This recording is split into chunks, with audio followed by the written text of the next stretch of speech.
My name's Charlie Simpson. I'm a co-founder of GSB Comms, a communications consultancy based in London and New York. I've been asked to put together a couple of thoughts for leaders around the topic of communication in these somewhat challenging times, now that we're all having lots of remote communication, virtual meetings, webinars, recording presentations into a little black dot. It's all rather different. So, 5 minutes worth of thoughts. I suppose the overarching kind of umbrella observation is that communication in this environment is communication with a capital C.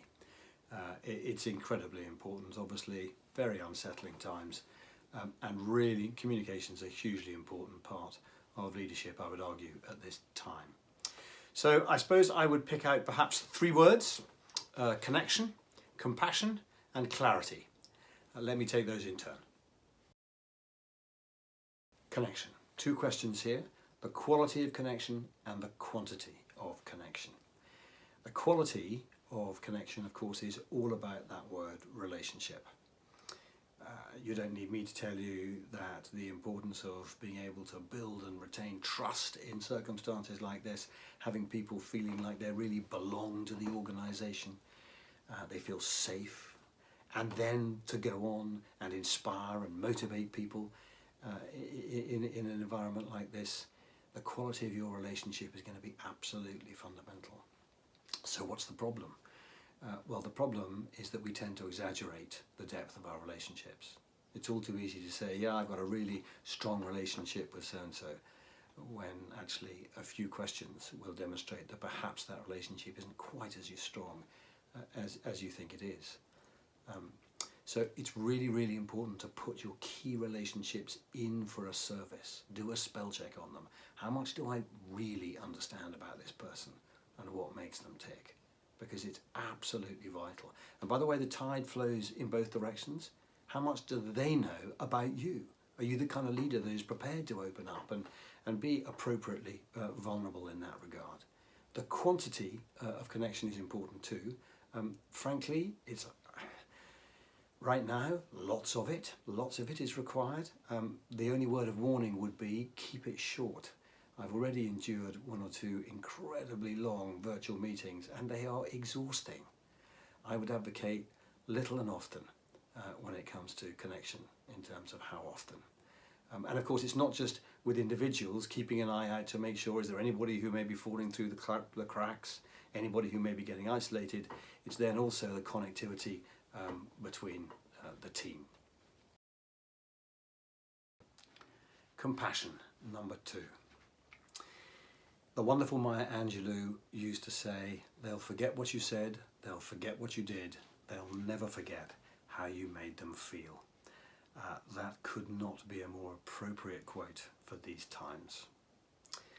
The big question is, do you care, and do your people feel that you care?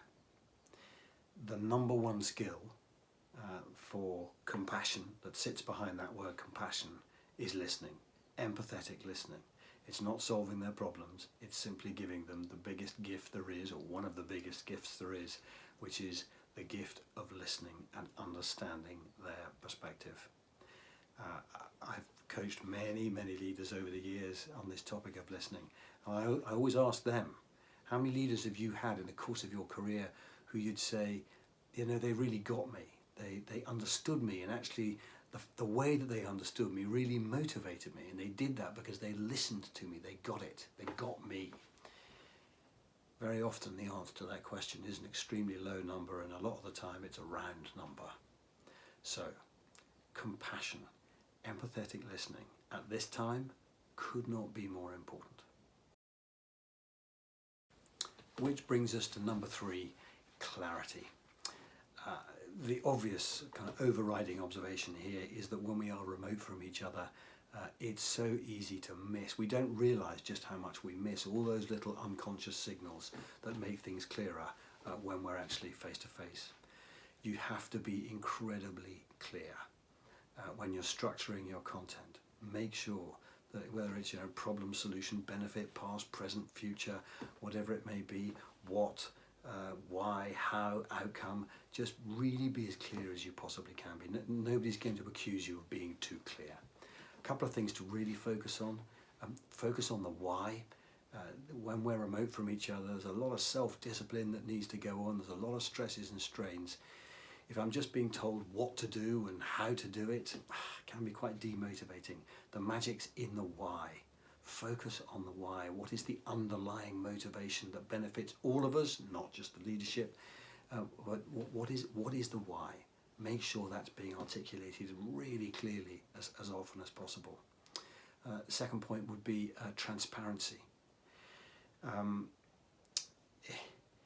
It's quite easy to think that you're protecting people and by holding stuff back, but if that gets misinterpreted and I think that you're hiding something, or indeed if I think you're exaggerating stuff and you're making statements that don't really add up, it's going to erode trust really quickly when we're remote from each other.